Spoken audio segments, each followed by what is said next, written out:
Welcome to Connect Through Beauty 2.0. My name is Ashley Rivera, and I am so excited that you joined us today. I'm Krista Bartik, and we are here to help you navigate the challenges and embrace the mistakes that come with this rewarding but demanding industry. Whether you're a seasoned pro or just starting out, our goal is to provide you with the knowledge and inspiration you need to help you level up within your career.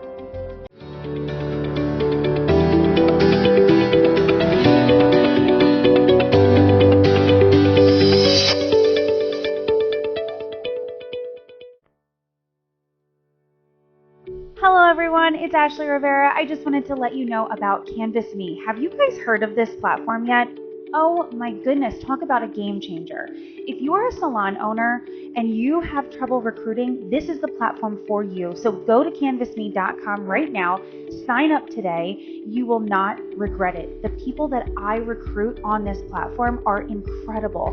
They are our people. Every salon has its own culture. And guys, you as a salon professional out there, you're looking for a salon to join, this is the platform to join too, because now you can look for your home, your place, the atmosphere, the environment that you want and you've been always envisioning. So guys, check it out right now, CanvasME.com. You won't regret it.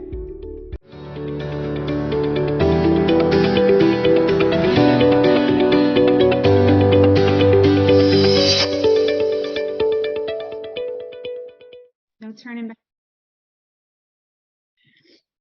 All right, welcome back on Connect Through Beauty 2.0. Today, me and Ashley are sitting down with Samantha Harmon. Did I say your last name right?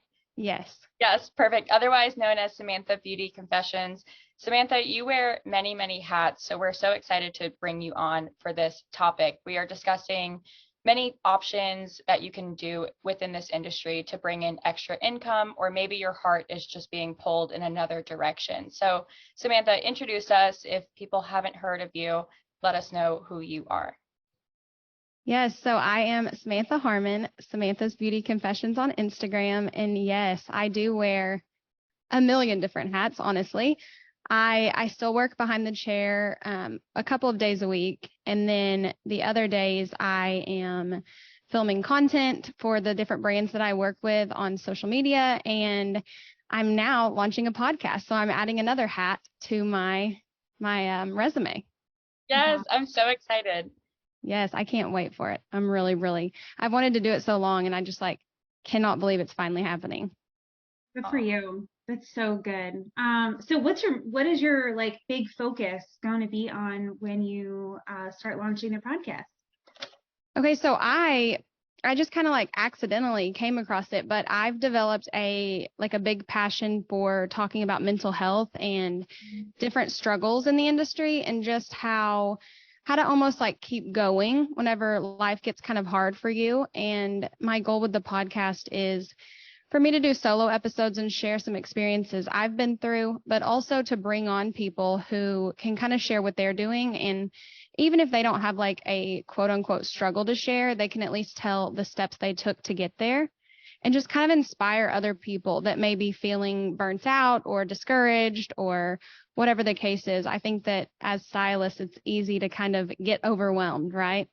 We all have that in common, I think. And so I just want to bring awareness to it and just show people that it's okay.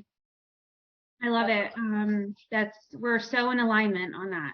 Yes. It's a huge message to be pushing out there. And Krista and I were just talking about this earlier, just to not feel alone and not feel so alone in your feelings, and feeling like there's just no one else that feels that way. So that's great. Awesome. Super excited to tune in and listen. Yes, it's launching on August 21st, which I can't believe I have a date set. I'm like, oh my gosh, it's finally happening. I have to do it now because I've announced it. Yeah. Exactly. That's the whole thing. Hold yourself accountable. Accountability. That's what we need. Because otherwise I just keep it to myself like I have for the past couple of years and just never tell anyone. And then I never launch. I know. Good for you finally going for it. Very good. Oh, sorry, Ashley. Let's jump right into it. How did you get started with working with brands and quote unquote hair influencing? So I actually, I don't know, I always joke and say that it kind of happened for me to get me out of the rut that I was currently in, because I honestly, it's going to sound crazy, but this was 2018 and I had no idea that like all of this stuff was even actually real. I'm from a tiny town and in the middle of nowhere. And so nobody was like doing that stuff whenever I kind of started just like posting online. And at the time, I was going through kind of like an unhealthy marriage / divorce. And I had like my very first brand call with Behind the Chair the day that we took my ex-husband to the emergency room. So it was kind of like this full circle moment, like I have to take this call because my future depends on it, kind of, but my current life is literally like falling apart. And it was really just kind of like this, I don't know, this blessing in disguise for me. And stuff just kind of rippled from there. Gosh, I love that. So did brands come to you or did you reach out to brands? How did you form that relationship? No, they just came to me. So I think that, so I started posting consistently, which is, I think, kind of what got their attention. And they started sending me PR boxes. And then they were like, hey, would you want to work together? And I was like, what does that mean? I didn't even know. But yeah, I didn't know you could like pitch yourself to brands at the time. I've kind of had to learn through trial and error, which is another thing I'm excited to just kind of help people through, through my podcast, is helping them navigate this industry. I love that. I remember actually I reached out to you because I was like, oh my God, I don't know how to handle this. Like, what do you do? What are your thoughts? And it's just a whole new world. And if you don't have like close friends within the industry that you can reach out to that have done it and experienced it, it can be hard to navigate. Well, and like for a long time, like when you reached out, I ended up doing that to people too. And I didn't always get responses back. And I think that, early on, especially, people were hesitant to talk about it. But I think now everybody kind of sees the benefit in just asking questions. There's no stupid question out there. And I feel like if you don't ever ask, then you'll never know. And I think that hair influencers are kind of a unique, not species, but you know what I'm saying, like a unique little genre. And because we're not like working with clothing brands, like we have to educate toward professionals for the most part. And so we don't really follow the same protocol that every other influencer does. Right. That's so true. That's awesome. So when this all started to unfold, how did you hold yourself in a space where you could juggle both, where you were behind the chair and you can do all of your content? Like, how did you navigate that and what did that look like? Again, just trial and error. So it was a lot to take on at the beginning. I will be honest. I don't work with an assistant. And so it was really hard for me to be able to give my clients the attention, that I wanted to give them and that they were used to. And so I bought multiple tripods and just kind of played with them and see which one worked best for me, because I think that's kind of like the trick here, is that everybody's going to have their own preferences when it comes to creating content. So I finally found something that worked, and I just kind of scheduled that time into my my booking site to give me the space to create. And I'm really good at keeping a to-do list. And so I just made a content to-do list and checked it off throughout the day, and then little by little, it gets easier the more that you do it. That's awesome. So now, oh no, I'm so sorry. You got it. And this is exciting. I'm so excited about this. So in your Instagram, you show a lot of yourself. And I love that, because there's this piece that we keep talking about this connection with other people. And I know Krista's talked about it too, where when you are showing your authentic self and this is who I am, this is what I do every day, there's this piece of just, I can see myself doing that too. I can put myself in your shoes. How has that helped you in really building your brand? Yeah, so at my classes, I always tell people that if no one knows what you look like, it's hard for people to sense who you are behind the camera. And it can be something as little, if you're not comfortable putting your face on the camera yet, you can just do like a photo of yourself just to be like, hey, I'm going to introduce myself and tell you a little bit about me. But what showing your face does is, like you said, it brands you, and it creates that level of personalization that a lot of people don't have on their page. And brands love that. Clients love that. I think other stylists love that. And an example I use is, I forgot who said this, but at a hair show once, this person talking said that they were having a class, a color class, and they had never shown their face on social media. And when the people who bought the class started arriving, you know, she was already there, and she was just kind of like setting everything up. And they were like, "Hey, do you know when the educator's going to get here?" And they had no clue that like she was the educator. They just bought her tickets.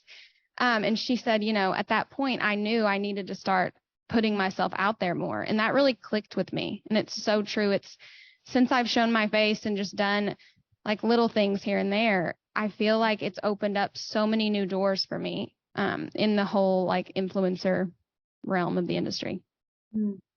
Gosh, Ashley, I love that you brought that up, because I do feel like that's something that is lacking a little bit more in our industry. We show a lot of hair, we show a lot of the work we do, the products we use, but we tend to leave out that key information, which is ourselves.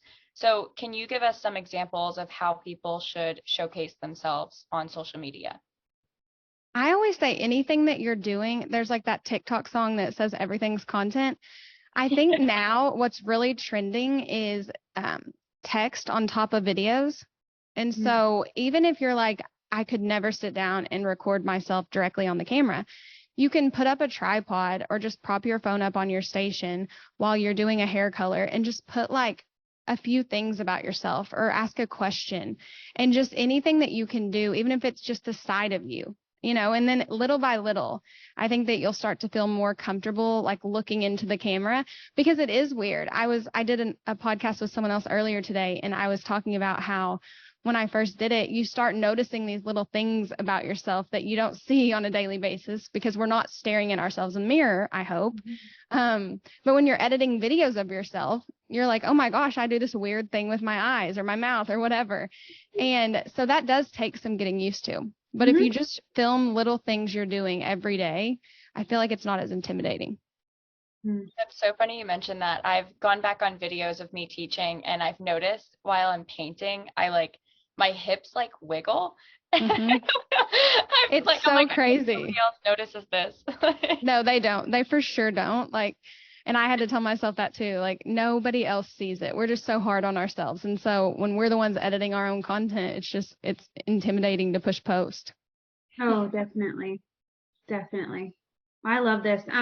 So tell me more about all of the other things that you do on a daily basis. Like, what does a day in the life of Samantha look like?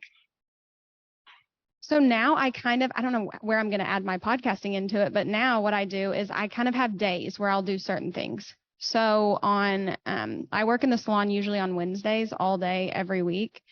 And on that day, I'm just focused on clients. Usually on Thursdays, since I'm so tired, I take a ton of clients on Wednesday. I'll spend that time editing videos because I can kind of be relaxed. I like to spend Mondays kind of catching up on emails and things like that. And I try to do Tuesdays as my content filming day. And that way, Friday, I can leave that day to kind of catch up. But if I have everything caught up, which maybe that's where my podcast day will go, but then I can kind of take an early weekend and relax, because relaxing is so important. And I think as hairstylists today, it's easy for us to find like our hobby to be our career. I don't know if you all can relate, but that was my level of fun for so long, was creating videos. And I had to really kind of figure out how to turn work off, because I would work all night, it seemed like. So that is why I finally just like redid my salon. And now I office here, I do hair here, I record here, I do everything up here. And then when I leave, I'm just at home. Yeah, that's great. You've set boundaries for yourself. You've set your... I'm trying really hard. It is hard. It's very difficult because I'm sure you juggle a lot of things on a daily basis. I talked to Krista about this too. I'm a mom of two and have a husband and all the things, and we juggle it all too. We can give you some tips on how to record a ton of content, and then you're kind of set for like a couple of weeks, where that's what Krista and I try to focus on, because time is super important. And we come up with the two of us really try to idea dump, a lot of things that we want to focus on, and then how can we organize it, and how can we really focus on the audience that really is into what we're saying, and then how do we like organize that and have them come out on consecutive weeks and things. So it is a lot of like organization, but once you set yourself up for success that way, I think it's truly helps, and it really is smooth. And going back to what you're saying about stylists, taking time for themselves, that is something that's happened. I feel it's happened and evolving every day. Mm-hmm. And it's something that's really been brought to light. And I love that you're going to be speaking more on this, because I think we all are loving this conversation, because we want so many people to love what they do every day and continue doing it for as long as they want to do it for. I have a similar burnout story, and I walked away from doing hair for 10 years, and I look back and my life has taken me into definitely different directions, but I'm still here in the industry. And that's why we really want to bring all these different opportunities for the audience out there, because it's so important to know that the end of the road really isn't the end of the road. Mm-hmm. Yeah, the opportunities are endless, which is one of the most beautiful things, in my opinion, about the career that we all have, is there's so many ways you can go, so many paths you can go down. And I feel like, yeah, bringing awareness to that, it's awesome that you guys are doing this and just highlighting different areas, because, people listening, they may not know. They may think that you have to stay only working behind the chair, but if they just hear one other person's perspective, it may change their whole life, which is awesome. Yeah, and if you can do it, they can do it too. I love that. And I think the industry is getting so much better at being more open and honest, whereas before you left the problems at the door. Yeah. But now, we're kind of waking up to realize that sometimes you can't leave your problems at the door, and that's okay too. Like, as long as you have a happy ending, coming of it, I feel like it's awesome to share that with people, that how you overcame it, because you never know who's going through it too. Definitely. So good. So what opportunities do you see in the industry as well, just behind, being behind the chair, influencing? What are some other opportunities people can take if they're looking to take that extra route? I think independent education is really awesome for people to just kind of play with. And I know sometimes I hear at my classes, people will say, well, I don't have a big enough following, but I think that your following is just a number. And I know that that's easier said than done, but I promise I've never reached a number that's been life-changing on my following. And so I don't think there is one. If there is, I haven't got there yet. And I'm interested if listeners have that number. I would love to know. But I think that you can do awesome things with a smaller following if you just have the knowledge. And we all have our own specialty. So I always tell people, get on there and just pitch yourself to salons in your area and just see what opportunities open up. And, the influencing, the same thing. You don't have to have a lot of followers. If you love a product and a brand, and you can really prove to that brand that your followers are going to respond well to it, whether you have, 1,000 or 10,000 or whatever, I think that you're going to provide value. So that's all those companies want. People create products. There's, Amazon storefront, affiliate links. There's so many ways now to really just branch out. And that's something that I encourage people to do, because it's something I didn't do for a long time. Like, I did everything backwards. So now I'm like really passionate about helping people not do it that whole, weird way that I did it. That's what it's all about, though. That's what it's all about. I love that. Yeah. So if someone's listening to this and they're thinking, I really love X product line and I want to start really influencing for them, how would they go about doing that? Is it just, a video and a little bit about the product, or showing the product and then tagging them, or like how does that start? I always tell people that when you go to the beauty supply to buy products, those little end cap aisles that you see, those are there for a reason. And so usually companies buy that because those are new products. So if you have a company that you see on that end cap, buy one tube of that color there, or whatever, that hairspray, and make as much content with it as you can. And send all of those videos or photos to the brand, and just keep sending them, because there is a real person. I literally used to think it was like a robot behind the brand's pages, but it's a real person on there, and somebody eventually is going to see it if you just keep putting it out there. And even if they don't respond for 3 months, what's 3 months? At least you're trying. Just keep doing it, because the more that you put out there, the more likely it is to be seen. But a little tip is those end caps, the new products. The reason I say those are so big is because companies don't typically have a lot of content for newer products at the beginning. So if you're one of the first ones to do it, that ups your chances even more. Love it. Gosh, I love that. That's such a great tip for someone out there who's looking to get into it and get started. Because that's, people ask themselves, like, where do they start? And usually you start with the brands you love. But if you're trying to venture out in other things, or maybe the brand you do love is so saturated with content already, it can be really hard to be noticed and get started with that. Yeah.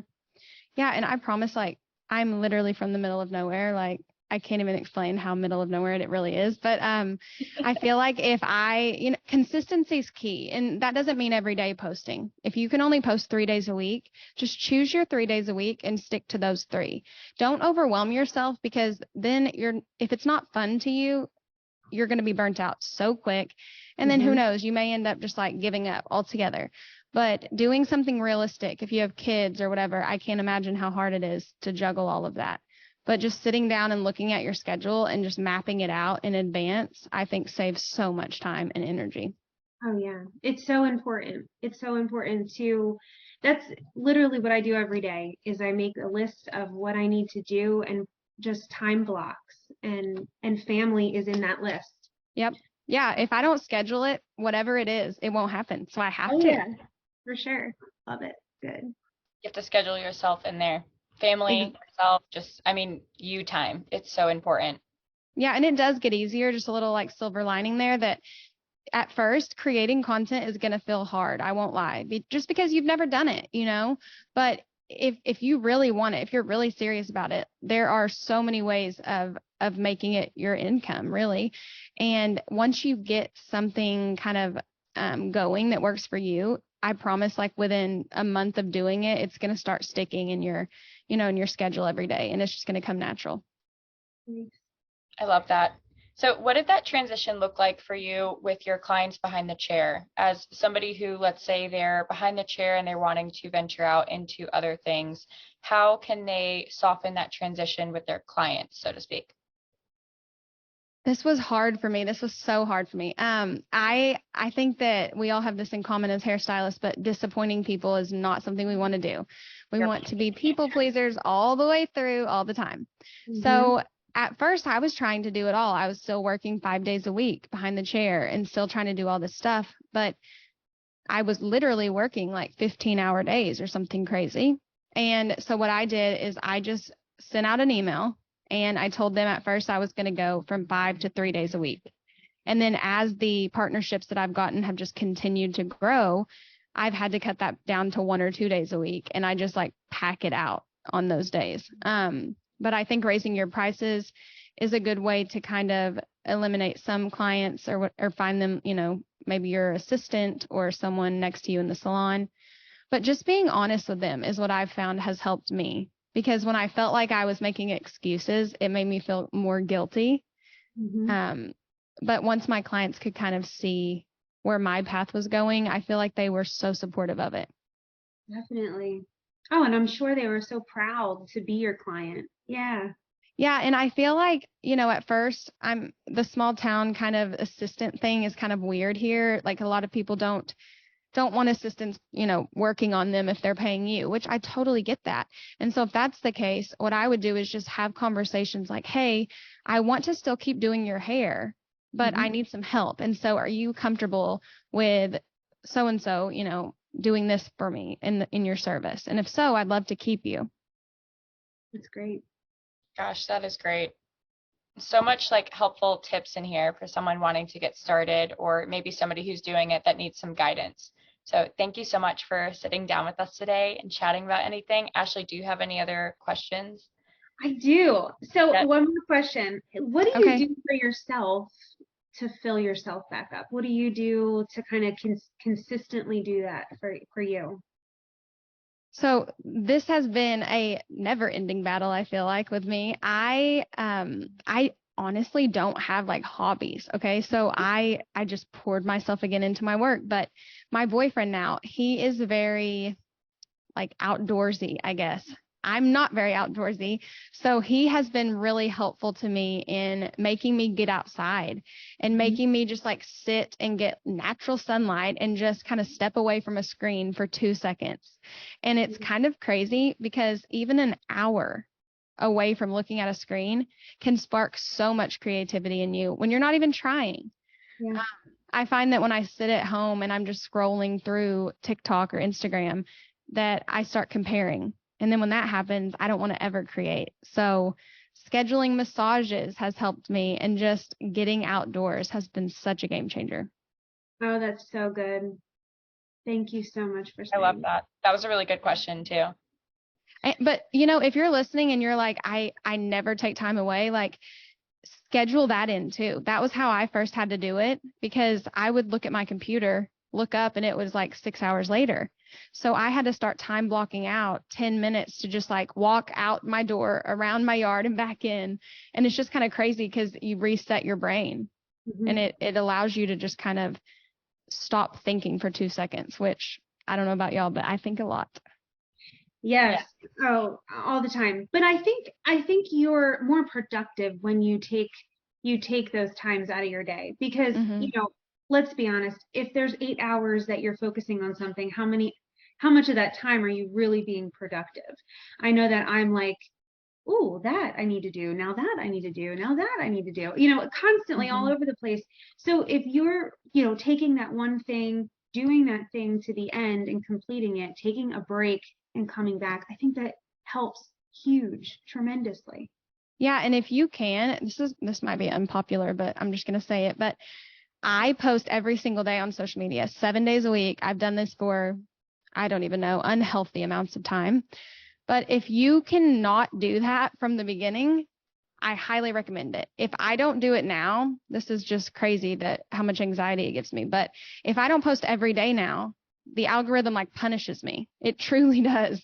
So if you can just post during the weekdays early on, I would highly encourage it, because that way you're not having to even look at your phone. What I'll do now on the weekends is I'll post it, but I don't like look at it past that. I just get on post, turn off my phone. So if anyone sees me like not replying on Sundays or Saturdays, that's why. But from early on, I just recommend not doing it on the weekends and having that as your time. Very good. I love that.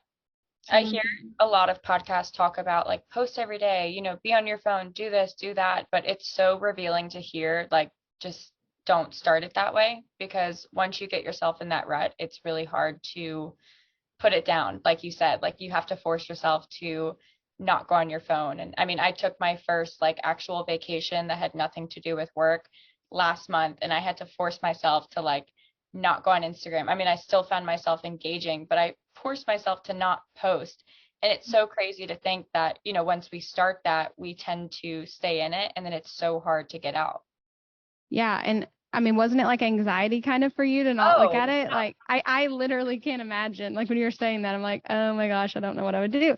But that's crazy. Like, I always tell people, don't do it the way I did it. Just do it the way that I'm trying to teach you to do it, because the way I did it was just so twisted, you guys, like a huge twisted pretzel. I would not recommend it, but I can't complain because it's gotten me to this point, and so I feel like everything happens for a reason. And so hopefully I'm able to use my twisted pretzel analogy and just help as many people as possible in the future. Wow, that was amazing. Gosh, I just love her, and I can't wait for her podcast to come out, guys. Definitely give that a listen. It will all be linked into our show notes. Can't wait for next week. We are going to continue our talk about opportunities and talk about why we started Connect Through Beauty 2.0.